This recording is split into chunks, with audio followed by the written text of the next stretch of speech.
Dansinger with world-renowned diabetes reversal expert Dr. Michael Dansinger. Today, we knew this was coming, GLP-1s. So everyone who has type 2 diabetes, everyone who wants to lose a lot of weight, the doctors are promoting these GLP-1s. Well, it didn't take long for the food manufacturing companies to follow suit. And now a lot of these food manufacturing companies are starting to have GLP-1 friendly products. Before we get into a long list of questions submitted by warriors in our PAD Warrior Network at padsupportgroup.org, I want to open it up with you, Dr. Dansinger, to just give us some insight as to why these food manufacturers have any sort of leg to stand on. Get it? PAD leg to stand on. Terrible pun. When it comes to labeling their products with GLP-1 friendliness on them. Okay, sure. This is going to be a great topic, Kim. I'm glad we get to talk about it today. There's lots of questions, a lot of confusion. Just to remind the audience, or just to acknowledge what many of us already know, is that these GLP-1 drugs like Ozempic and Mounjaro, etc., um, are doing very well. Mainstream medicine has really embraced them. I have many patients who are on these medications because their doctors have prescribed them, and it affects the way you eat. And for people who sell food, who wouldn't want to jump on the bandwagon and figure out if they can help these people who are struggling to figure out their nutrition. So that's our starting point. But I will say, these drugs have benefited a lot of patients. I'm not against them in the right patient, but I've committed myself to helping people minimize the amount of medication they need through nutrition. So let's get into it. For so many patients, nutrition is the biggest factor when it comes to reversing diabetes and improving artery health. And if you have questions for Dr. Danzinger, go ahead and put them in comments. Also, don't forget to like this video and subscribe to our channel for more great content like this. And if you have additional questions and you are located in New York, New Hampshire, Massachusetts, Virginia, Minnesota, or Florida, and you have type 2 diabetes, Medicare, and Medicare Advantage PPO plans, make sure you visit diabetesreversalexperts.com to take advantage of Dr. Danzinger's services. Okay, Dr. Danzinger, the first question comes from Mark. Mark says, I've noticed some of these GLP-1 meals have a long list of additives. This is what I also thought was most interesting. Lots of gums, isolates, starches, and such. Since my digestion has slowed down so much on the shots, should I be worried about those extra ingredients causing more bloating or discomfort? Yeah, it's a great question. So let me start by saying I think we're going to see more and more of these GLP-1 friendly foods. And it's just GLP-1 friendly is just a marketing term that can mean just about anything. And so there's no law that's preventing anyone from slapping that on the box or the container or the packaging GLP-1 friendly. It's an unregulated term. Anyone can say anything. So if it has calories, you can probably put GLP-1 friendly on it and get away with it.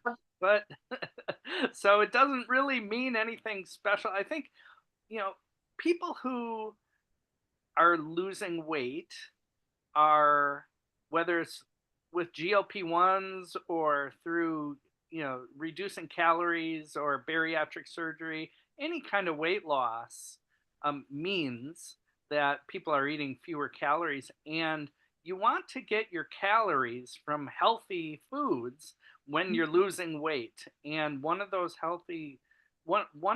categories is protein. And so manufacturers who are trying to fill the gap and provide GLP-1 friendly are often emphasizing protein. And what you want is healthy proteins without a lot of animal fat, without a whole lot of other sodium additives, stuff you can't pronounce on the label.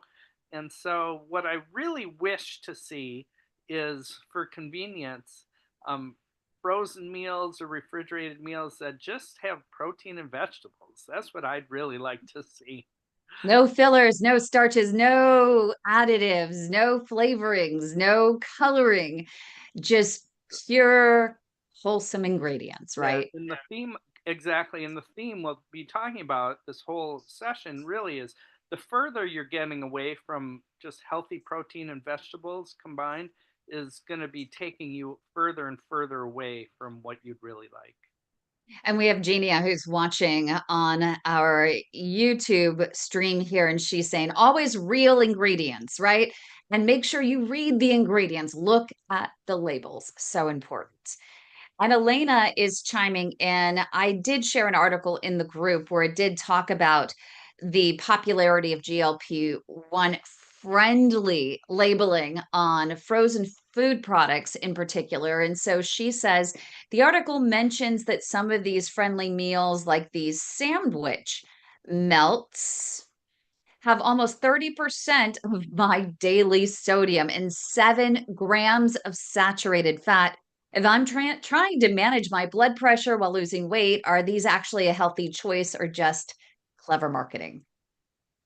Yeah, clever marketing and or marketing not even so clever, right? And, then yeah, a sandwich with cheese is getting pretty far away from what I'm saying, which is protein and vegetables. Mm. And so as soon as you start to add bread in there and cheese, it starts to take you further away. Those are that would be a very counterproductive thing to eat. I'm sure it tastes great and is filling and provides calories and a little bit of protein, but it's really, it's a shortcut that provides convenience but not good nutrition. And many of you who are just tuning in right now, Dr. Dansinger is a wealth of information. He does have availability in certain states at diabetesreversalpartners.com. But of course, if you aren't in those states and you still need some extra nutritional help, as you know, our friend in the live studio audience, Douglas, is saying not everyone has access to it, Dr. Danzinger. You can always join us every single Monday for our live office hours with Dr. Danzinger, 12 to 12:30 Pacific time, 3 to 3:30 Eastern time, 2 to 2:30 Central time. And you can join our live studio audience by emailing us at info@padhelp.org, or you could just subscribe to our channels, Michael Danzinger, MD, or The Way to My Heart on YouTube. But our next question is coming in from Sarah. You did mention protein, the importance of protein a few moments ago. She says she struggles to get enough protein because her appetite with the GLP-1s is so limited. If a frozen meal has 20 grams of protein, but she can only finish half of it, is she better off just having a protein shake or something more nutrient dense? Yeah, it's a good point. And so 20 grams of protein in a meal is about right. So that's pretty good. But the problem for many people is they get full quickly. And so you, the when we talk about healthy proteins, great choices can include fish or shellfish.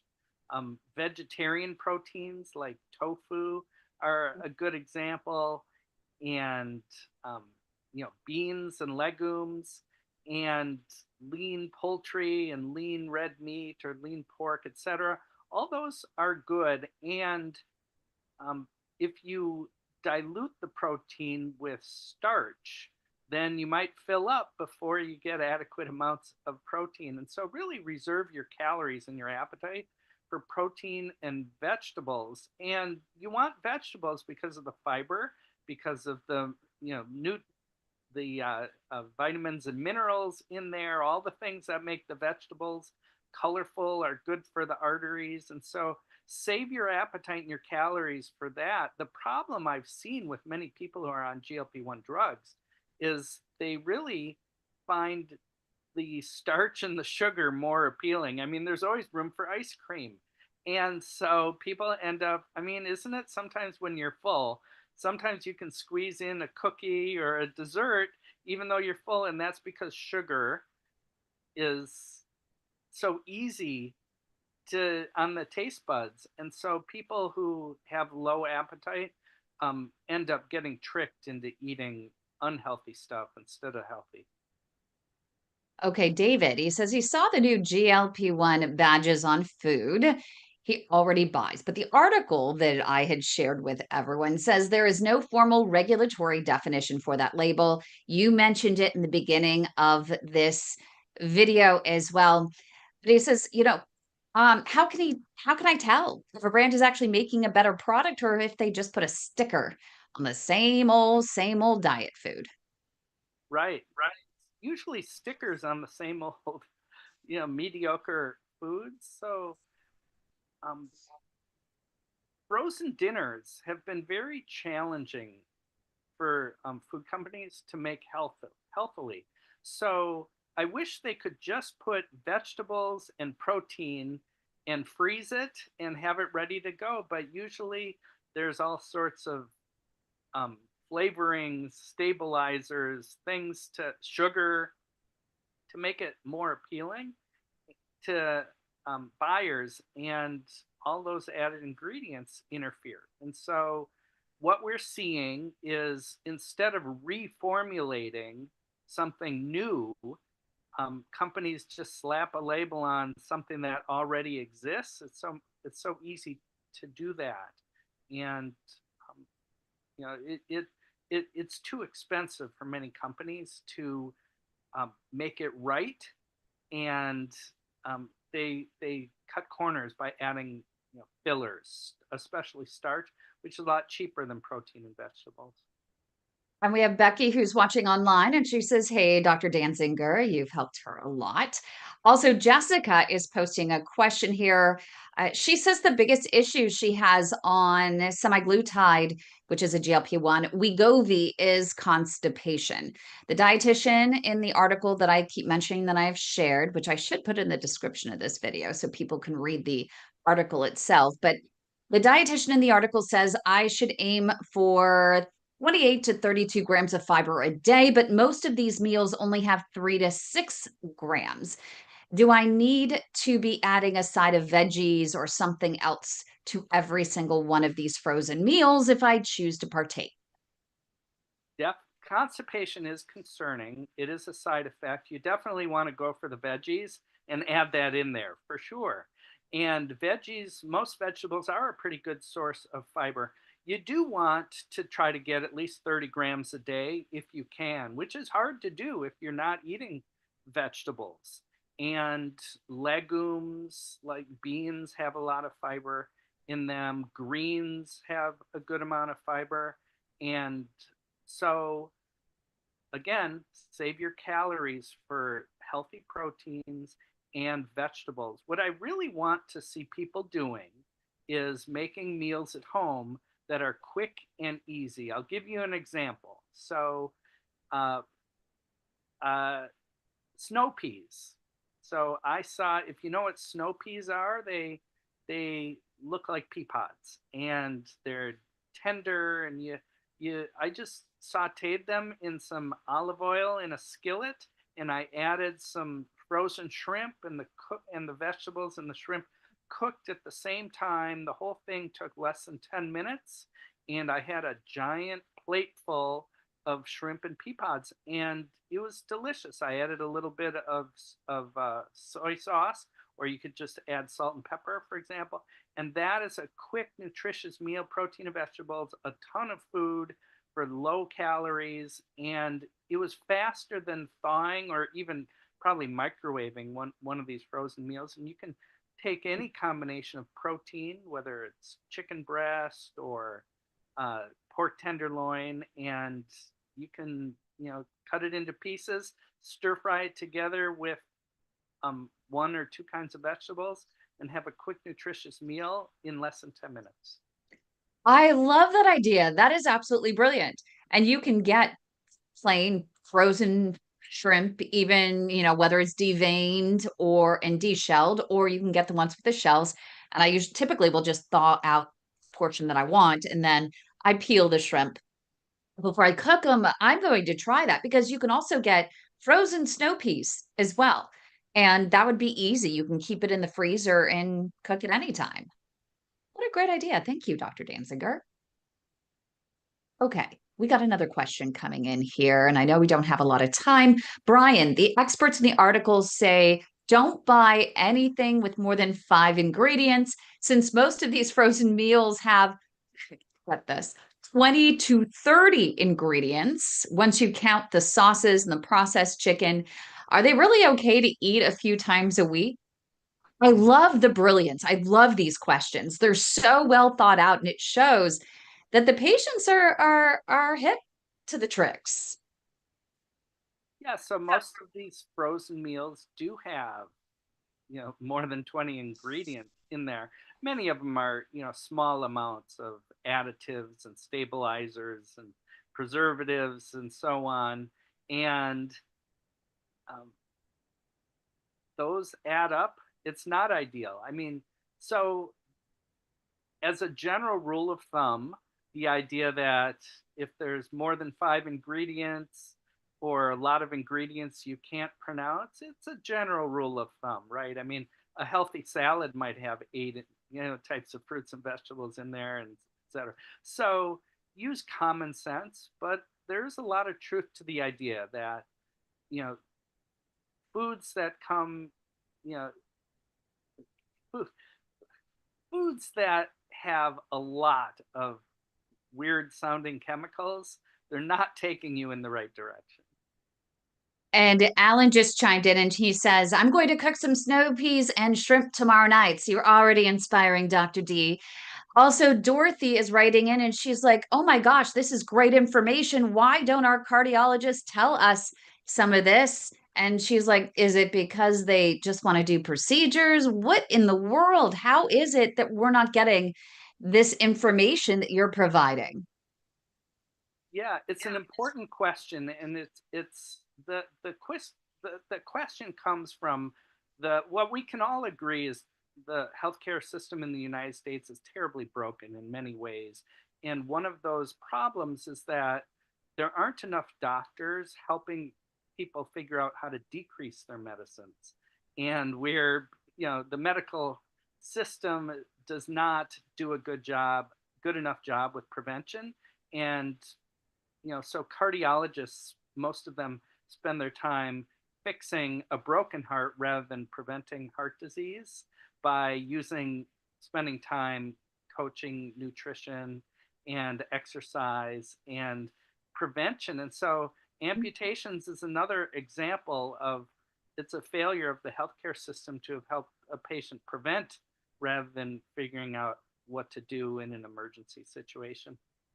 And we have Douglas that says it might be important at this juncture to just again explain GLP-1s and their purpose for those that are tuning in and may not be familiar. They might not have type 2 diabetes, or they might have it and have never seen a discussion about it. Yeah, GLP-1 receptor agonists are medications that have been mainly like a weekly injection that you take at home, and now we'll see more and more in pill form in the months and years ahead. And what these medications do is they reduce hunger and blood sugar, leading to improvements in diabetes, type 2 diabetes, and in weight related medical problems by reducing calories. And the medication itself um, uh, stimulates the, uh, the um, it affects the hormonal balance in the intestinal tract, and it decreases hunger and affects the way the intestinal tract is, regulating its digestive process. It causes side effects of, for some people, they lose too much weight too fast, or they get diarrhea or constipation or other gastrointestinal side effects. In my medical opinion, these are the best weight loss and diabetes drugs ever invented, but they're not without their problems. And so they've helped a lot of people, but many people have discontinued them because of gastrointestinal and other side effects. And many people just don't want to treat, they want to address the root cause of their diabetes and their weight by adopting a healthier lifestyle if possible, rather than use the medications. And so it's nice that we live in a place with multiple options. And we've talked prior on this show, and people can go to Michael Dansinger, MD, on YouTube or The Way to My Heart and look up previous episodes of Ask Dr. Danzinger to find out more, to learn more. But we've talked about the complication arising from these GLP-1s, being the gastrointestinal and gastro problems. And we discussed it's just that people are not curbing their diet, right? As they're eating, as they're taking these drugs, and you need to curb your diet. If you're less hungry, you need to eat less. And that's really important. But we do have another question coming in about beets. Actually, two questions. We have one from Douglas and another one from Sherry. Are beet powders a good way to get nitric oxide, which you would imagine that's beets?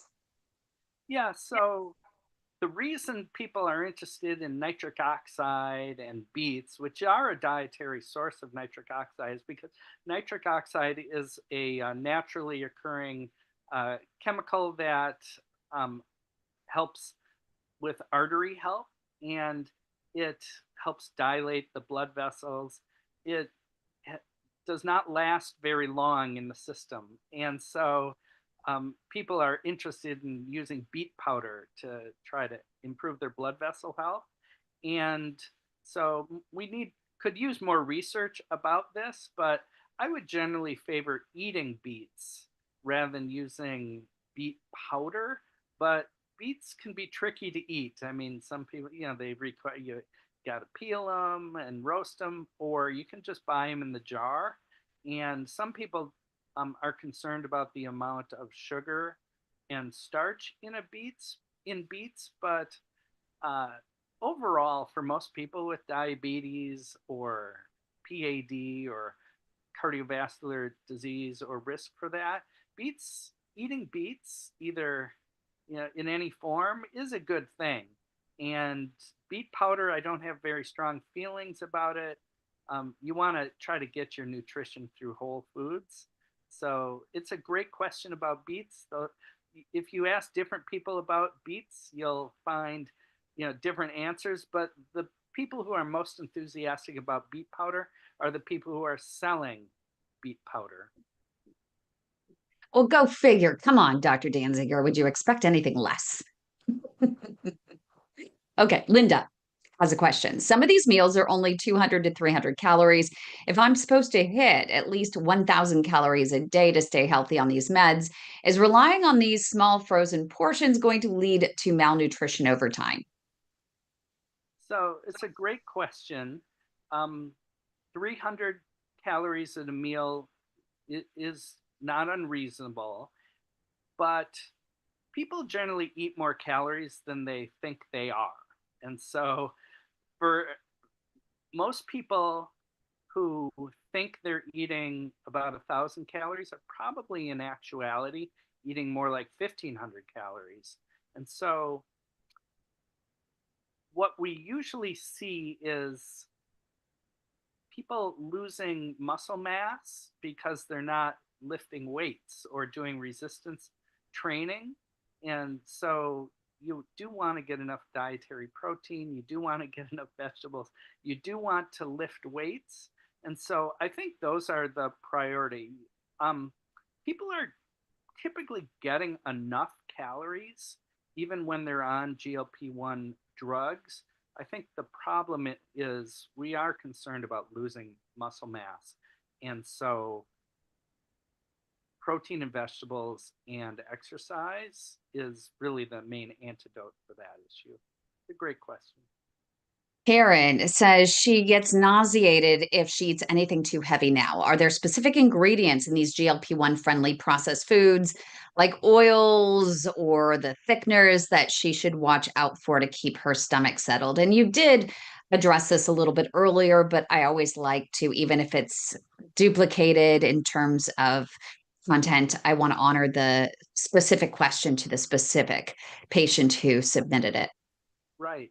Well, I do worry about a lot of sodium in these meals, which can cause fluid retention and bloating, and it's not good for high blood people with high blood pressure either. For people who have constipation, I do worry if there's a lot of cheese or um, dairy in a meal because cheese, yogurt, a lot of dairy can contribute to constipation because the casein in the dairy. And then just when there's a long list of ingredients, who knows what's going on with those? And I think I worry about them, all adding up in some weird combination that is just starting to have negative effects on the intestinal bacteria. And so, um, again, Okay. natural foods. So we have Gary, a little bit of a duplicate in terms of protein, but you can't emphasize protein too much. The article, he says, suggests that a gold standard is about 10 grams of protein per 100 calories. He wants to know if he should be carrying around a calculator to the freezer aisle, or is there a faster way to tell if a meal is actually helping him to maintain muscle? Yeah, it's a great question. I would not, I would just ignore that. It's too complicated. It doesn't resonate. The formula like that. I think what does resonate for people is when you're eating protein, stick to something that's around the size of your palm in terms of diameter and thickness. It should be lean, not fatty. And if you don't want to eat it all in one serving, you can, you know, put it in portions and eat later. And so when you start to wonder if you should carry around a calculator, you it's you're making a good point about it shouldn't have to be that hard to figure out how to eat healthily in this world. And people you know there's a lot of stuff on the internet that seems conflicting or counterintuitive, or like someone's saying it to try to trick you out of your money, and it's a shame. It's a price we pay for freedom. it, you want to get your nutrition advice from someone who actually has a lot of information about it, someone who is truly has your health in mind, someone who's not has a conflict of interest because they're trying to, you know, sell something to you. It's hard to find people like that. So I sympathize. Okay, we have a couple more questions coming in here. We'll try and do a speed round. And Becky, since she absolutely adores you, Dr. Dansinger, here, we got to get in her question. She says, okay, I should have the same grams of protein as weight, question mark, or a specific amount daily, meaning if I'm 150 pounds, do I have 150 grams of protein for the day or just 50 grams for the day, not based on weight? I'm a little confused. Can you help? Yeah, there's a lot of confusion about there. I might have contributed to some of that confusion. So you want at least a minimum amount of protein. I would say 1 gram per kilogram. And you want no more than a maximum, which is 1 gram per pound. So it's hard to know how much protein is okay, but the human body can accommodate a very wide range of protein. So I'll repeat this guideline. If you want to try to figure out what, get at least 1 gram per kilogram, but no more than 1 gram per pound. So that'll require a calculator and a conversion. There's 2.2 kilograms in a, or 2.2 pounds in a kilogram. But um, you know, if you use your palm that and do that like twice a day, I think that'll get you to where you need to be.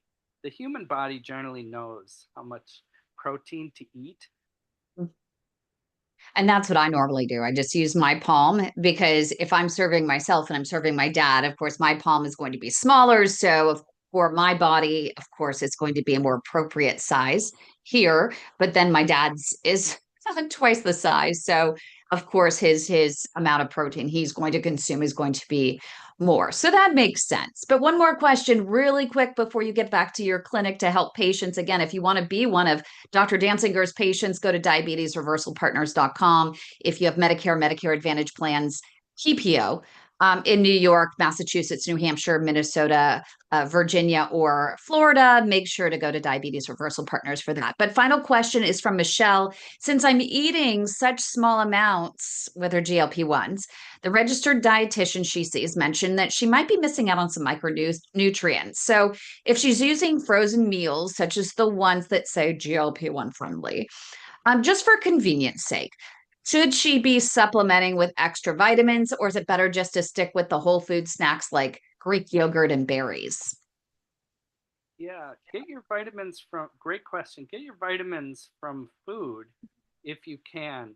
I think a multivitamin tablet is okay. I think it's, harmless in many cases for people who aren't eating properly. There's a role for, like a multivitamin, but in today's, supermarkets filled with gorgeous fruits and vegetables and healthy proteins, it should be easy enough for people to get all the nutrition they need just from a decent supermarket if you fill your cart with the right stuff. Fill your cart with things that have one ingredient and use those foods to make delicious, healthy meals at home.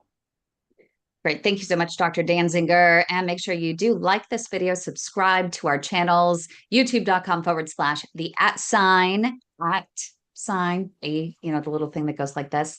Michael Danzinger, MD, also youtube.com/ the the way to my heart. Thanks everyone for joining us. If you want to join our live studio audience for office hours every single Monday, make sure you do email info at PAD Help